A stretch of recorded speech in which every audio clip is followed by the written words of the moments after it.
кратки најави за денес.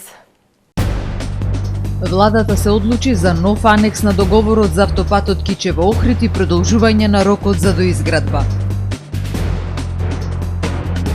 Основното јавно обвинителство Охрид води истражна постапка за бесправно градење за реконструкцијата на куќата на Димитар Влахов. Усвоен буџетот на општина Дебрца за 2024 година тежок 173 милиони денари. Заврши проектот Дигитализација и промоција на културното наследство во Охрид на регионален зелен центар. Директорот на Агенцијата за туризам си поднесе оставка. За најавените и за останатите настани ќе ви информираме во дневникот кој започнува по временската прогноза. Останете со нас.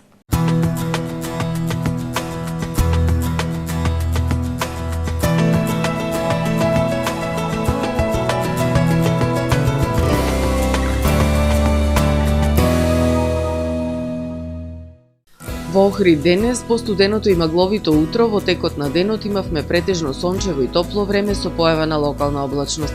Максималната дневна температура изнесуваше 12 степени Целзиусови.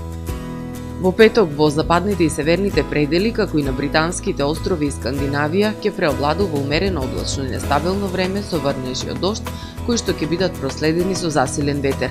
Во останатите предели доминација на поле на висок воздушен притисок кој ќе услови стабилно време со локална облачност.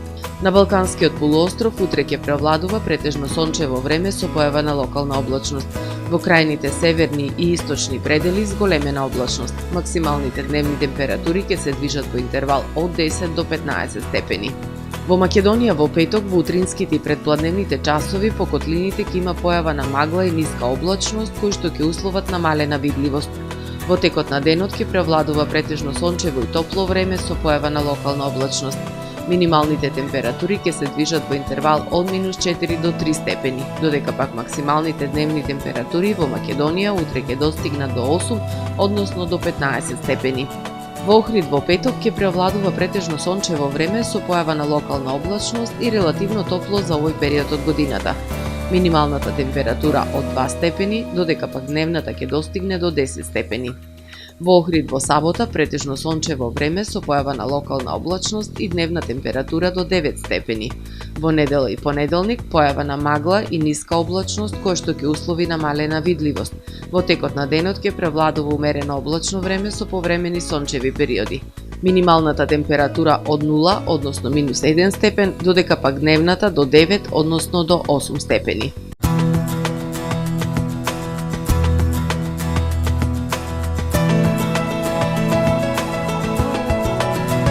Гледавте Метео на ТВМ по соработка со Трпе Инвест.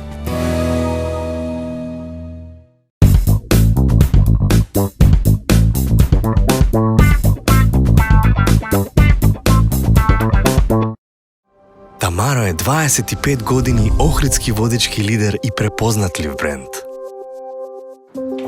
Обуките од менаџерскиот тим се доказ за максимална посветеност кон вработените. Тамаро Холдингот се грижи за организацијата и на време пренесените информации кои отсликуваат тимската работа. Секој успех на вработениот е успех и на компанијата. Маркетите располагаат со производи со висок квалитет од секакви брендови по одлични цени. Вкусните печива од Дана Бела пекарата се веќе омилен појадок на многу потрошувачи во Охрид. Анабела кујната услужува голем број на потрошувачи и компании.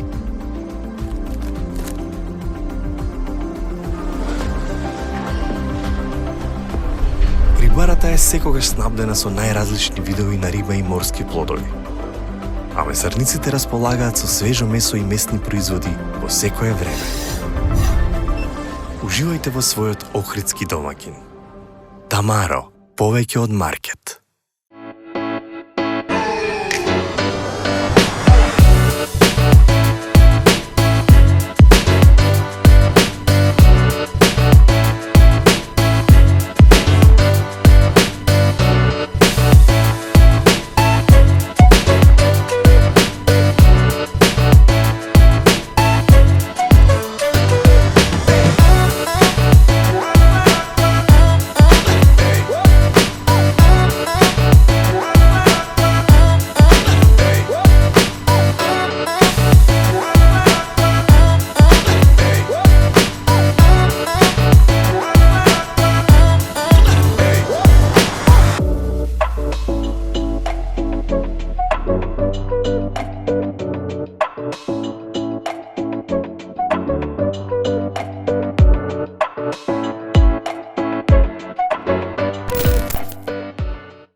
Специјалистичка биохемиска лабораторија Сонце.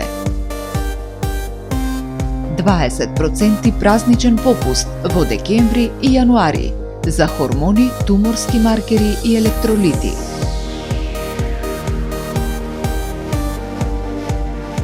Лабораторија Сонце.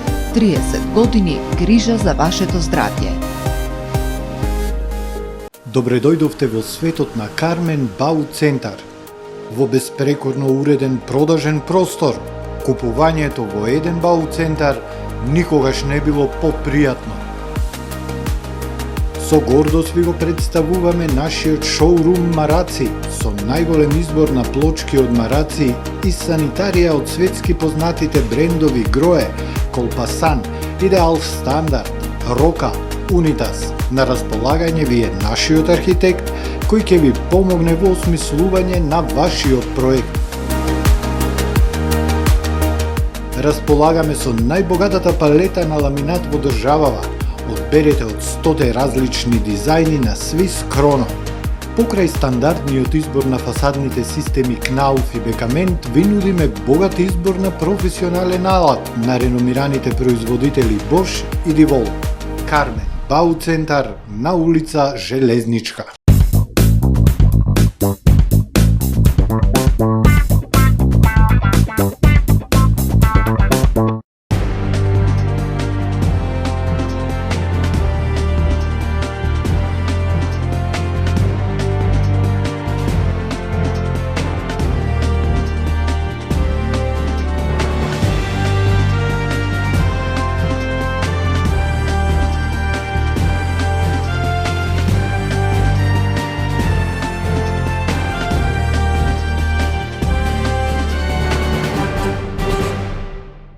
Добар ден, прво издание на Дневникот на ТВМ. Владата се одлучи за нов анекс на договор за продолжување на рокот за изведба на автопатот Кичево-Охрид. Одлуката е донесена по информацијата од јавното претпријатие за државни патишта, базирана на доставени наоди од главен надзор и надзор на тунел, дека поради реални причини има потреба од продолжување на крајниот рок 31 декември 2023 година, објавија од владината прес-служба. Владата на денешната седница ја разгледа и усвои информацијата за договорот за изградба на автопат А2 делница Кичево-Охрид. Потврдено е дека изградбата на автопатската делница Кичево-Охрид е приоритет и владата преку Министерството за транспорт и врски и јавното претпријатие за државни патишта е определена да се продолжи со нејзината доизградба како дел од Европскиот коридор 8. Владата ги овласти кабинетот на заменикот претседател на влада задолжен за економски прашања, координација на економските ресурси и инвестиции, Министерството за транспорт и врски и јавното претпријатие за државни патишта да отпочнат преговори со изведувачот за склучување анекс на договор за продолжување на рокот на изведба со искористување на веќе обезбедените финансиски средства за доизградба на автопатот Кичево-Охрид. Истовремено, изведбата на делницата ќе продолжи во континуитет да се реализира, информира од владината прес-служба. Одлуката била донесена по информацијата од јавното претпријатие за државни патишта базирана на доставените наоди од главен надзор и надзор на тунел дека поради реални причини има потреба од продолжување на крајниот рок 31 декември 2023 година за изведба на градежните работи на овој автопат.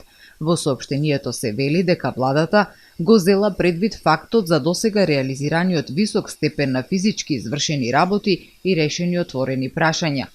Првичниот проект за автопатот Кичево-Охрид, како што е оценето, беше со бројни пропусти во проектирањето, но со фокус на владата и надлежните институции кон важноста на делницата, во голем дел тие се надминати и како што е оценето, во континуитет се создаваат услови за негово завршување, велат од владината прес-служба.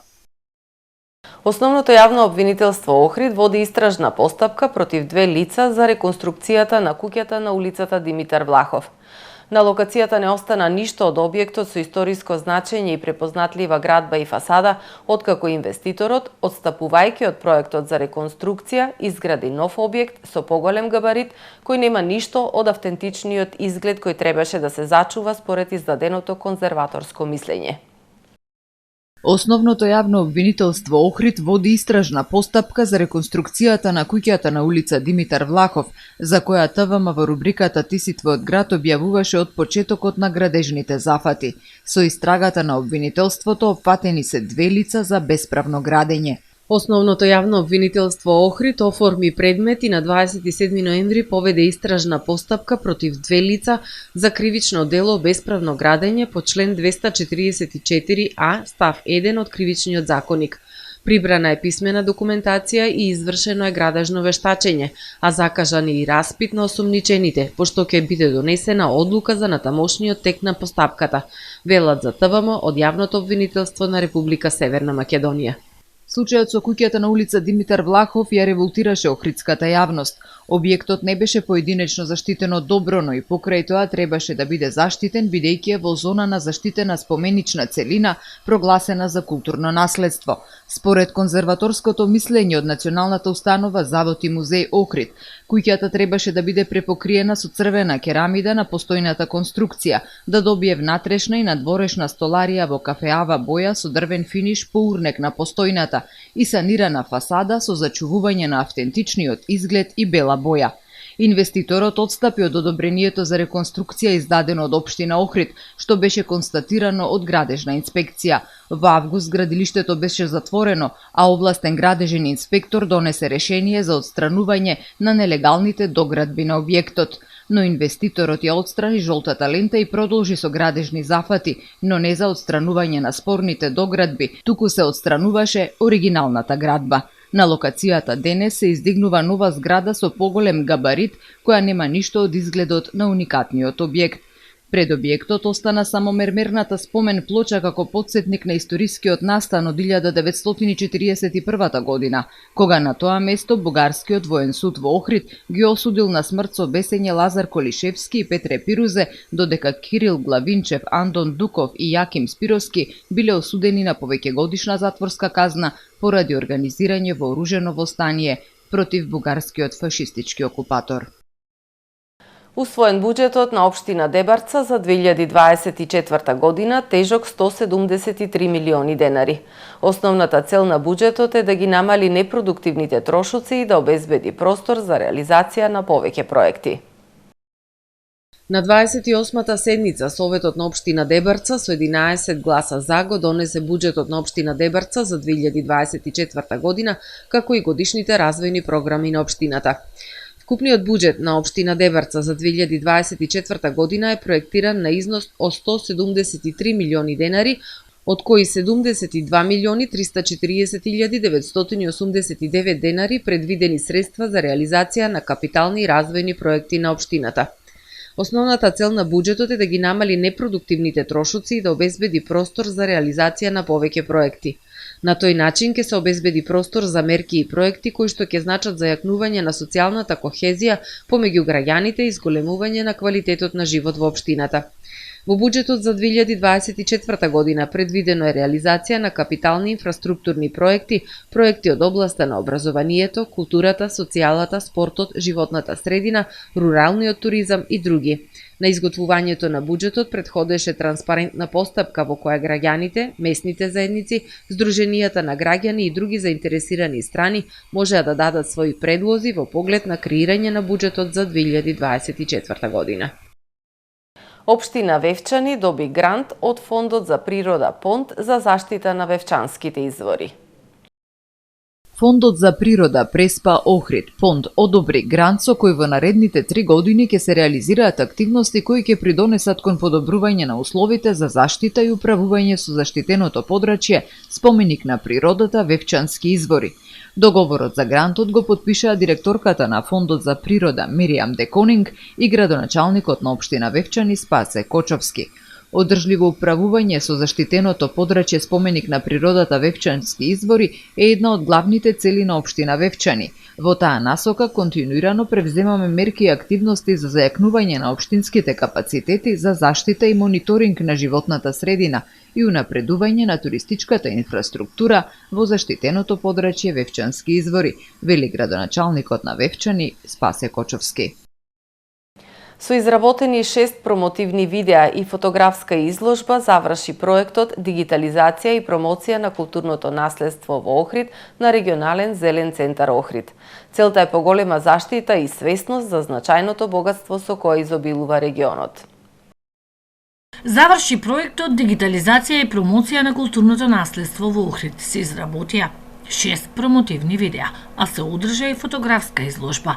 Целта е подигнување на јавната свест за поголема заштита на културното наследство со кое изобилува регионот, нешто што недостига изминативе години.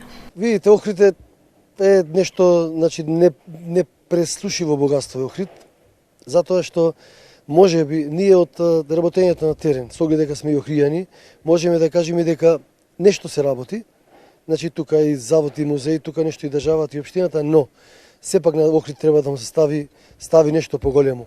Можеби треба Охрид стариот дел на градот и локалитетите да добијат една светска заштита во смисла на конзервација на целото градско јадро. Значи почнувајќи од улици и така да Охрид добие една приказка. Состојбата во Охридско-Струшкиот регион кој е под заштита на УНЕСКО е загрижувачка. Според добрите познавачи потребно е поенергично и посистематично да се пристапи кон овој сериозен проблем. Цели археолошки локалитети, значајни споменици на културата кои успеале да преживеат илјадници години, денес се уништуваат. И да се уочат сите проблеми и досега, значи сите оние идентификувани проблеми кои го усложнуваат целиот тој процес и да се интервенира на оние клучни места што во иднина би ги надминале сите тие проблеми, дали тоа е во сферата на урбанизмот, дали тоа е во сферата на заштитата на природното наследство, во сферата на третирање на спомениците во самото јадро споменично на Охрид. Се е тоа сложен предизвик кај што треба многу синхронизирано да настапуваат и институциите од заштитата, и локалните заводи и музеи, а пред се локалните самоуправи. Институциите треба заеднички, координирано да постапуваат кон заштита на вредното богатство со кое располага нашата земја. Директорот на Агенцијата за промоција и поддршка на туризмот Љупчо Јаневски си поднесе оставка од функцијата. Тој преку својот профил на Facebook се заблагодари на туристичкиот сектор, медиумите, партнерите и меѓународните организации за соработката. Историските резултати што ги постигнавме во изминатите 5 години говорат за нашата работа. Тоа што го затекнав пред 5 години и бројките што ги оставаме денес во некој следен подолг текст. Каква држава ќе изградиме, во таква држава ќе живееме. Македонија мора напред, напиша Јаневски во објавата на Facebook. Функцијата директор на агенцијата Љупчо Јаневски ја извршуваше од 2018 година. Во продолжение да ги погледнеме и вестите од светот. Во верижен судир во Турција загинале 11 лица, а повредени се повеќе од 50, од кои 7 во тешка состојба, јавува Reuters. Во судирот учествувале 7 возила, меѓу кои 3 автобуси и 1 камион. Несреќата се случила на автопатот Дагдиби во покрајината Сакарија. Причината за несреќата не е утврдена. Медиумите информираат дека во тоа подрачје имало густа магла што би можело да биде причина за ваква трагична несреќа. Гувернерот на Сакарија за локалните медиуми изјавил дека најголемиот број на жртвите ги предизвикало третото возило кое учествувало во несреќата кое ги прегазило патниците кои били излезени од своите автомобили. Истрагата е во тек. Севернокорејскиот лидер Ким Јонг Ун наредил на војската, индустријата за муниција и нуклеарно оружје на земјата да ги забрзаат подготовките за војна за да се спротивстават на, како што вели, невидените конфронтирачки потези на САД, објавиле денес тамошните државни медиуми, пренесува Reuters. Говорејќи за политичките насоки за следната година, на клучниот состанок на владеачката партија на земјата, Ким рекол дека Пјонкјанг ќе прошири стратешката соработка со антиимперијалистичките независни земји. Reuters подсетува дека меѓу другото Северна Кореја ги проширува своите врски со Русија. Од друга страна пак Јужна Кореја најави дека остро ќе одговори на секоја провокација на Пјонкјанг.